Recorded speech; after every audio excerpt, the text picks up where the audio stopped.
from my house to yours. I'm Marie Moss, your church nurse. You are doing a great job of doing what you can to stop this virus from spreading. You're practicing social distancing, you are staying at home, you are helping others out who need to be at home.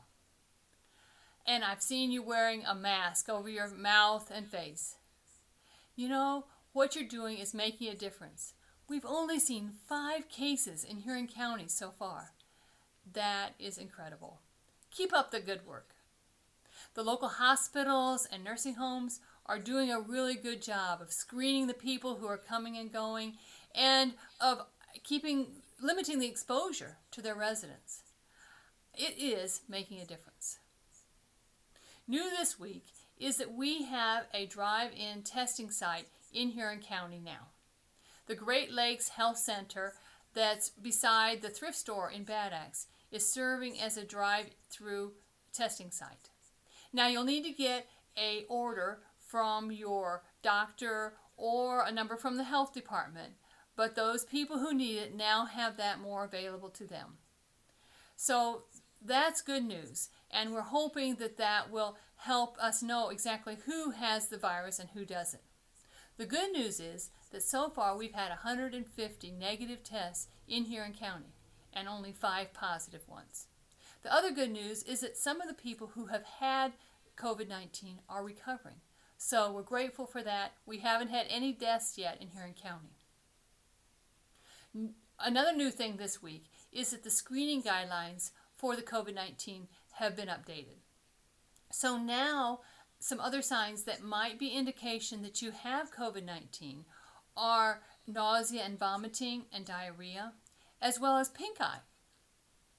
Now this is in addition to the cough and the sore throat that we've all been more familiar with. And of course the fever. Fever is still the number one indicator of whether you might need to be tested for COVID-19. You can find a link to that at the CDC, or even on the newsletter I have a link to how to know if you might have COVID-19 and if you should ask to be tested.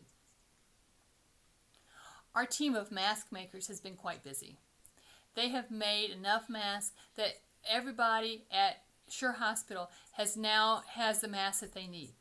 And the hospital is even now distributing some masks to the patients and to other people who come in who need a mask. So now we have enough that if any of you need a mask, we are able to provide that as well. So at church, on the ramp, is a cooler, and you can go by there and help yourself to some if you happen to need them. If you happen to go there and the supplies getting kind of low, well then give Charlene Neer a call and she'll restock the stash. So how are you coping emotionally? Jesus' disciples were facing a crisis of their own. In Matthew 14 we see where Jesus had just fed the 5,000, and then he sent his disciples out on the boat across the water while he finished up there on shore. Well, they got out there, and along about the middle of the night, here came a huge storm.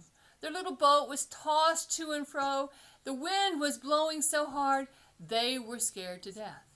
And then they looked out, and what did they see coming towards them on the water? They thought it was a ghost. It was really scary. But on closer inspection, they realized it really was Jesus. But the wind was still blowing. The waves were still lashing at the boat. It wasn't until they had invited Jesus to come into the boat and he sat down in their boat that the storm stopped. They were still in the middle of the water, but for them the crisis was over. So how about you? Have you invited Jesus to come into your boat? It's something that I do intentionally each day, is sit down and ask Jesus to come ride the storm out with me. Because now, more than ever, it's time to trust Jesus and wash your hands.